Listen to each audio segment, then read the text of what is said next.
Whose blood was that on the shawl I once gave away in silence? I was 17 when the Apache came.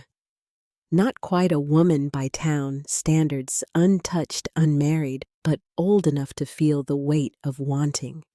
Wanting to be chosen, to be seen, to be worth the kind of love folks wrote about in letters tied with ribbon. I lived on the edge of Pine Hollow, Kansas territory. We had dust in the floorboards, prayers in the pantry, and a sky so wide it made you ache. My days were spent tending chickens, baking sour bread, and dodging past moods when the whiskey ran dry. But what I remember most is the wind that day. It carried something strange, not a storm, something older, heavier. That morning, my little brother Ezra had run off again, barefoot and wild, toward the cottonwood grove down by the creek. Ma used to call it sacred ground before the fever took her. That place, listen, she'd say, if you speak soft enough. I followed Ezra's trail with flowers still on my hands, calling his name into the trees. And that's when I saw it. A piece of blue wool snagged on a cattail soaked in something dark. My shawl. The one Ma had stitched from mountain wool the winter before she died. I hadn't seen it since 2 days ago when I gave it away to a boy with blood on his ribs and stars in his eyes. He hadn't said a word. Just lay beneath the cottonwoods, breath rattling like beans in a tin. Apache, I could tell by the braids and beaded cuffs. Pa would have told me to run. Town gossip said they slit white throats for fun. But this boy was dying, not killing. I remember kneeling beside him, heart loud enough to scare birds from branches. He looked up at me, brown eyes cloudy with pain, and I saw no war there, only longing. Maybe for home, maybe for peace, maybe just to not die alone. He whispered one word, cold, so I did the only thing I could. I took off my shawl and wrapped it around him. I placed my hand over his and sang the lullaby Ma used to hush my nightmares. He closed his eyes to the rhythm of my voice. His chest rose once, then fell for the last time. Ezra had been watching from behind a tree, his small fists clutching a stick like a weapon. He didn't ask questions.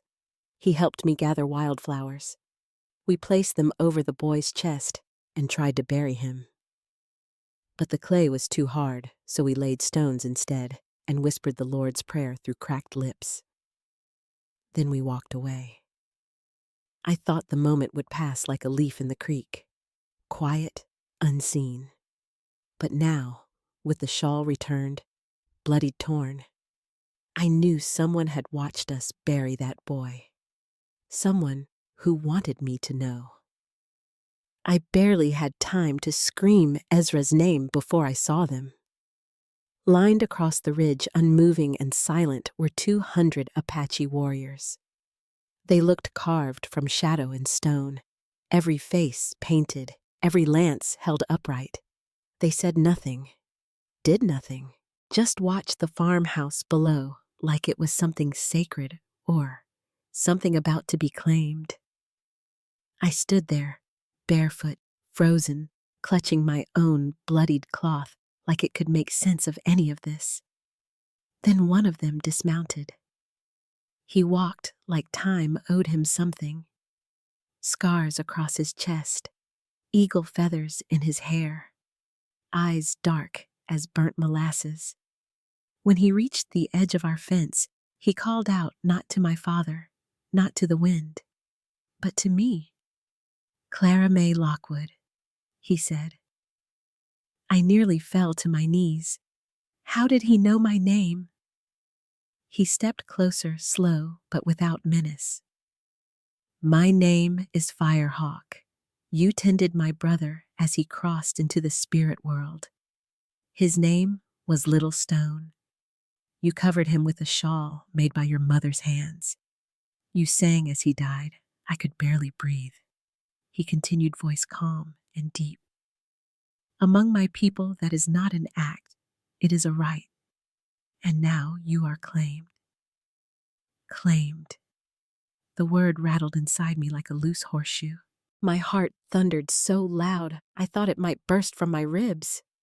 From inside the house, I heard the cock of Pa's shotgun. He'd seen them now, all of them. But Firehawk didn't flinch. No one did. They didn't come for blood. They came for something older than vengeance. And in that moment, before the shots, before the shouting, before everything broke open, realized I had stepped into something bigger than mercy. I had sewn something into that shawl the day I wrapped it around Little Stone, and now it was unraveling everything I thought I knew. He said my name like it belonged to him. Clara May Lockwood. Not shouted, not barked, just spoken soft as the wind that moved through the cottonwoods behind him. A name, not a warning, but it still made my stomach twist. 200 Apache warriors lined the ridge above our barn. Not one spoke, not one moved. Their stillness was a language older than bullets, and it said more than all my father's sermons. The one who'd spoken dismounted slowly. His eyes never left mine.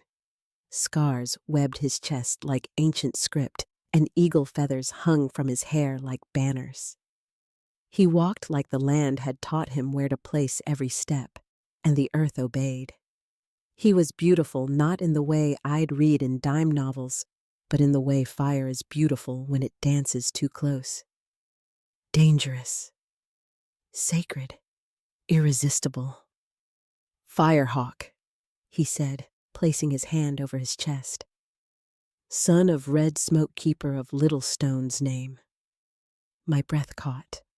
Little Stone, the boy I buried. The boy who died wrapped in my mother's shawl. Firehawk continued.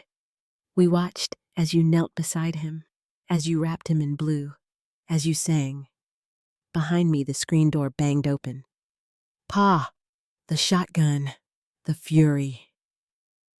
You step back from my girl right now, he shouted. But Firehawk didn't move, neither did his warriors. We did not come for blood, he said. We came for the one who showed it. He looked at me again. You performed a rite without knowing. A burial gift from one heart to another. Our law does not ask what your skin says. It listens to what your spirit does. I tried to speak, but my mouth was dry. Pa raised the barrel. I said back off. Still no movement. Not a flinch. Behind the fence, the air was thick with tension. Even the grass stopped swaying. Then a calm voice broke through the charge. Let the girl speak. Reverend Alton. His horse ambled up the lane. He dismounted slow, his hands empty, but his eyes sharp. She's a child, Pa snapped. She's a witness, Reverend said, and maybe the only one of us who saw something clearly. Firehawk inclined his head slightly. You understand, honor, old one. The Reverend looked at me. Did you help the boy out of guilt? No, I whispered. Out of fear. No, sir. Then what? I looked down at the shawl in my arms, blood still dark on the wool. My voice cracked like old wood. He looked cold. Firehawk nodded slowly. And so you gave what was yours. That kind of giving is rare, even among our own. My hands were trembling. What does this mean? I asked. It means he said you are claimed, not owned, not taken, chosen. You stood at the border between two worlds and gave without asking. And now you must choose where your feet will stand. A gust of wind lifted dust between us. Then came the thunder, not from sky, from hooves, blue coats, rifles. 24 cavalry riders cresting the hill steel glinting in the afternoon sun. "They think we've come for war," Fire Hawk said. "But you haven't," I whispered. "No, but they have." Pa stepped forward. "You called this on us," he hissed. "Your bleeding heart? Now they'll burn the farm down." Reverend Alton raised his Bible toward the riders. "No blood has been spilled here," he shouted. "There is no siege." The lead officer didn't hear, or didn't care. "Step aside," he called. "We're here for the girl." That word again. The girl. Like I was something to be retrieved. Like I didn't have a voice of my own. Firehawk turned to me. "This is your first test." What kind of test? To stand. To speak. To belong, not because someone says you must, but because you choose to. My knees buckled. I thought of Ma humming that lullaby, of little Stone's eyes trusting me in death, of past anger and the life I'd been raised to believe was the only life a girl like me could live. And I stepped forward, past Pa, past the Reverend, past fear. "I'm not going with anyone," I said, raising my chin. "Not until you know what happened. Not until you understand what that boy meant." The sun broke through a curtain of cloud, just then lighting the shawl in my hands like a banner. The soldiers paused. Even the horses slowed. Firehawk looked at me with something close to awe, or maybe respect. And in that silence, after the noise, after the threats, after the fear, I felt something shift. Something ancient.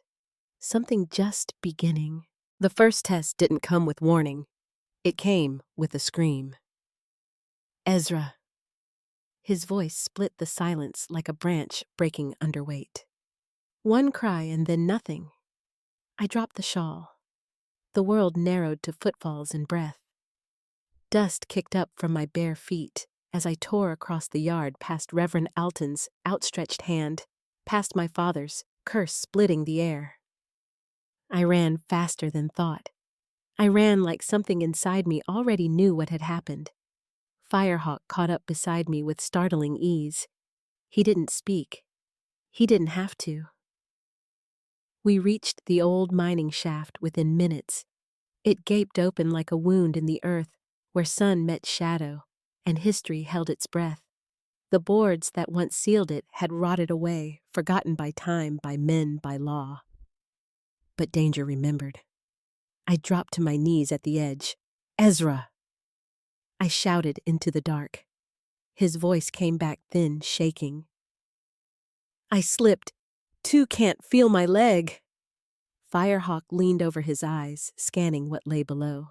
His face tightened. "The ledge is unstable. The timber above is splitting. The mine is breathing, and it is angry." I felt like I couldn't breathe either. "I'm going down," I said. His hand caught my arm. Firm. Calm. "This is your first test," he said. "This isn't a test. That's my brother." "Courage is not the absence of fear," he said gently. "It is walking into the fear with your eyes open." I wanted to scream at him, but I didn't, because something in his voice, something ancient, held me still. Out of the gathered Apache stepped a figure that looked older than the ridge itself. Skin like cracked earth hair streaked with smoke-gray feathers wound into his braids. He walked with a slow dignity, and when he knelt beside the shaft, the air changed. "This is silent root fire," Hawk said. "He was born under this land. His ears were trained by stone. He will guide the mountain's breath." Silent Root placed his hands on the ground and began to hum, a low, vibrating sound that moved through me like memory. He touched the dirt like it had veins. He whispered to it like it had a soul, and I believed it did. Firehawk helped strip me of every extra weight, my boots, my belt, the locket at my neck. Everything but purpose. They tied a braided leather rope around my waist and wound it with prayer. You must move, like water, he said. You must become the silence the mind will allow. I crawled to the edge and looked down. The shaft looked bottomless, like a throat that had swallowed light. But far below, I saw the shimmer of Ezra's eyes, reflecting slivers of sky. Ezra, I called soft as wind. Clara. Coming, baby. Just keep still. Each rung I touched felt like a vow. I wasn't just descending into stone, I was descending into myself, into every doubt, every moment I had ever kept quiet to stay safe. The mind wasn't just testing me, it was stripping me down to my soul. 10 feet. The wood groaned. 15. I saw him clearly now. His body twisted, his small hands bloodied from trying to climb back up. His leg was bent at a cruel angle, and his face crumpled when he saw me. I thought you'd never come, he whispered. Ill always come. I reached the ledge, planted myself slowly, spreading my weight like Firehawk had taught me. I touched Ezra's cheek. He flinched, then leaned into my hand. I'm scared, he said. Me too, I whispered. I began tying the rope around us both carefully, methodically. My fingers trembled, but my voice stayed calm. We're going home, I said. Then it happened. A thunderous crack above. A groan like the mountain was waking up angry. The main support beam began to split dust, falling in a hush that felt like a warning. Now someone shouted from above in Apache. The rope jerked. We rose. Slow at first, then faster. Every creak of wood echoed like a heartbeat. Ezra whimpered against my chest. I sang barely a melody, just the lullaby Ma used to hum in the dark. Something snapped overhead. The shaft wailed. Rocks tumbled past us like stars falling. But the rope held. We broke through the surface in a burst of light and sound and wind, and then the mine roared, and the earth swallowed itself in dust and fury behind us. I collapsed in the dirt. Ezra clutched to me, blood on his leg, tears on my face. Firehawk was the first to reach us. He knelt, touched Ezra's forehead, then mine. You passed, he said. I almost died, but you didn't, and you didn't run. You met the earth's fury and came back with love in your arms. That is the heart of our people. Behind him, Reverend Alton removed his hat and crossed himself. The cavalry hadn't moved. Not a single shot fired. Dust settled over blue coats and war paint alike. The preacher stepped forward. His voice was low but sure. If that ain't holy, I don't know what is. And we just lay there. Alive, changed. Not because I'd saved Ezra, but because for the first time I'd saved myself. From fear. From silence. From the life I thought I was bound to. The shaft was gone, but something inside me had just begun. They say the desert never forgets what it takes from you, and I believe it because that morning, the sun rose over a land that had taken something from all of us, and was still waiting for more. Ezra slept restlessly beside me, his leg bound with poultices made from herbs I couldn't name. His breath came in shallow pulls, and each time he stirred, I whispered to calm him, as Mama used to do when his fevers came. I had barely blinked when Firehawk returned, this time with others. Silent Root walked beside him, bearing a bundle wrapped in animal hide. Behind them, came Redleaf, a woman with storm-worn eyes and scars like broken rivers across her cheeks. They moved with purpose and sorrow. Firehawk knelt before me, laying the bundle down with a quiet reverence. "Your brother lives because of what you did," he said. "Now another boy lingers between the worlds. We ask again, not for your hands, but your heart." He unwrapped the bundle. Inside lay an obsidian blade honed to darkness, a pouch of pale blue powder, and a long feather black as moonless sky. I stared. What is this silent root's voice was barely more than a rasp. The boy Swift Elke was pierced in the chest 3 nights past. The wound festers, the medicine weakens. Only a bridge between 2 worlds can call the spirit back. Redleaf stepped closer. "The bridge," she said, "is you.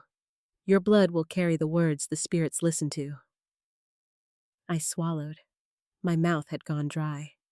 My Bloodfire Hawk's expression softened, but his eyes stayed fixed. "Not taken, not forced, only given. What you offer must be chosen. That is the old way." Before I could answer, I heard boots crunching behind me. "Pa." He stepped between me and the fire shotgun, slung over one shoulder, like it had a mind of its own. His face was tired, but his voice was steel. "She's not cutting herself for them." I rose slowly. They saved Ezra, and now they want more. "Where does it stop?" His jaw clenched. "You do this. Clara May and I won't stop you, but don't ask me to call you daughter again." The words cut deeper than the blade ever would. From the porch, Reverend Alton called out, "Then she won't be yours, but shall belong to something greater." Pa turned. "You preach forgiveness like it's water, but you've never bled for them. I watched her risk her life for a boy you would have left behind." The Reverend replied, "I saw a child become a force, and I saw your fear, not of them, but of losing the story you've always believed." Pa said nothing. He just looked at me like he was watching someone he once knew disappear. I stepped past him. Redleaf led me to the fire. Swift Elk lay on woven blankets, his chest rising faintly, the bandages wet with pus and blood. He couldn't have been more than 16. Silent Root knelt on one side, Firehawk on the other. I was handed the feather. "Name him," Redleaf said. "Then give what you will." I held the feather trembling. The blade gleamed like night under firelight.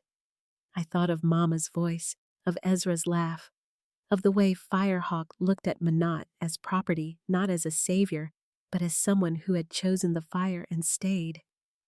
I drew the blade across my palm. Pain flashed. My blood flowed dark and hot and ancient. It dripped into Swift Elk's wound. The powder sizzled. The feather trembled in my grasp. I pressed it to his chest. "Swift Elk," I whispered. "Come back." The moment hung. Then he gasped. His body convulsed, then stilled. Then his chest rose in a full, steady breath. Around us a hush fell deeper than death. My hands stung. Blood still flowed, but my heart beat louder. Firehawk reached across the boy's body and took my wrist. "You have given more than blood," he said. "You've given memory and grace and something no treaty has ever dared trust." Reverend Alton stepped forward. This was a kind of sermon I could never preach, and she delivered it with silence and blood. Pa stood off to the side, face unreadable. He looked at me once, then walked into the darkness beyond the barn. I didn't call after him. Redleaf wrapped my hand gently. "Pain offered is not pain wasted," she said. That night, I sat beside Swift Elk beneath the cottonwood trees. The stars watched without blinking. Ezra stirred in the cabin, and in the hush between breaths, I knew something had shifted.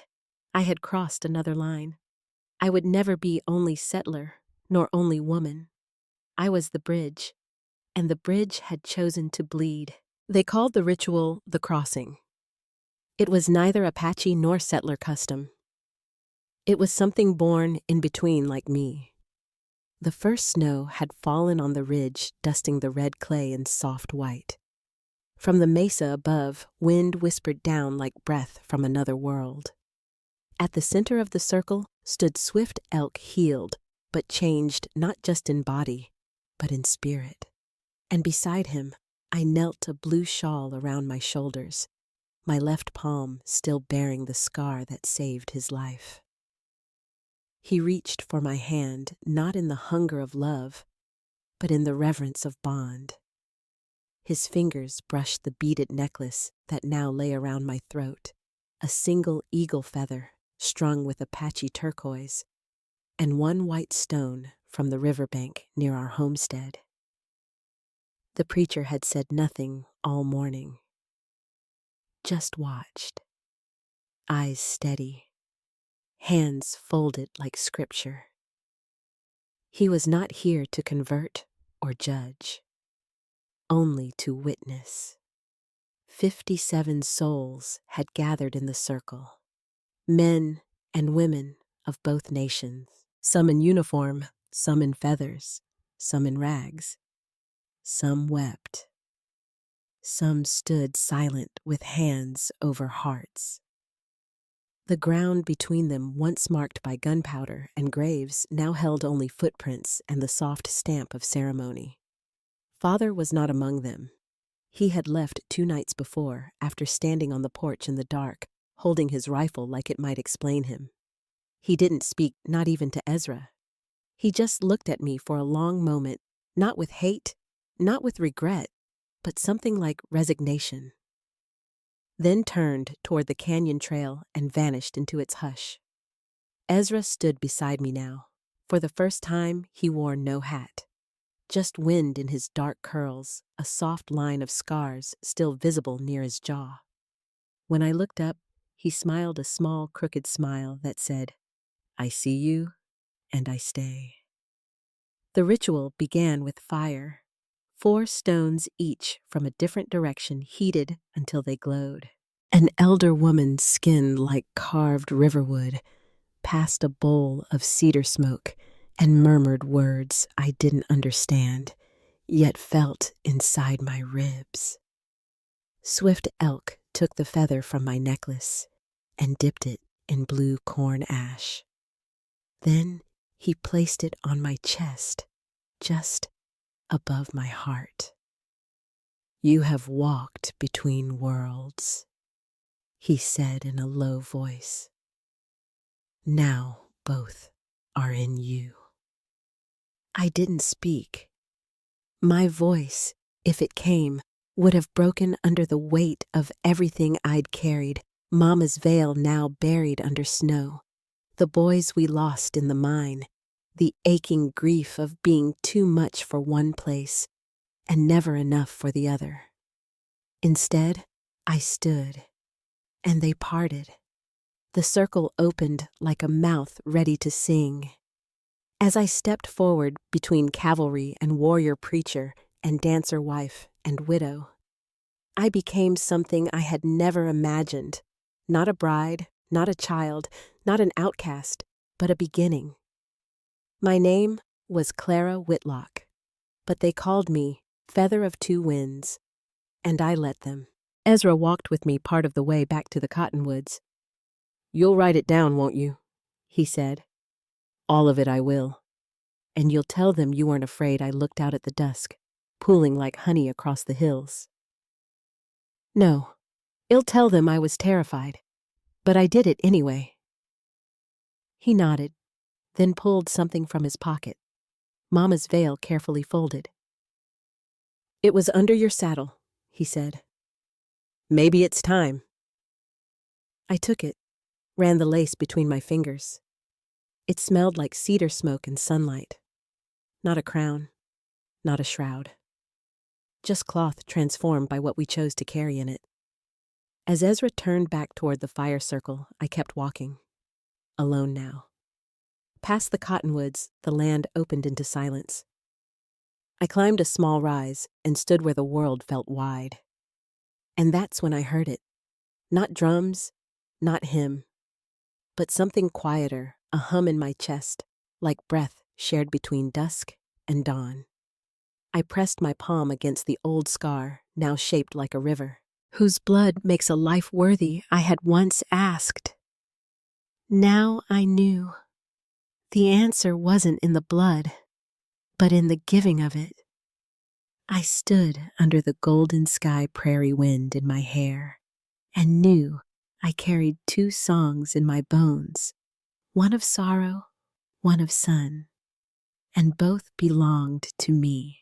In the stillness of the western wind and the echo of ancient drums, Clara's journey reminds us that transformation often begins in silence, in those quiet, aching moments when we choose love over fear, truth over comfort. Through fire and dust, betrayal and grace, she stood between two worlds, not to divide, but to mend. And isn't that what many of us face even now? The tension between tradition and change, between who we were taught to be and who we feel called to become. This story isn't just about the frontier. It's about our inner frontier, the courage to speak up to make peace across generations and to carry both scars and hope with dignity. Whether you're navigating family divisions, cultural shifts, or your own late-in-life reckoning, Clara's path shows us that healing doesn't come from fighting harder. It comes from standing softer. May we all, like Clara, find the strength to kneel when it matters to walk, when the world watches, and to rise, not for ourselves alone, but for the generations to come. You've just heard one powerful story, but many more remain untold. Click to discover more raw, gripping, deeply human tales from the Wild West.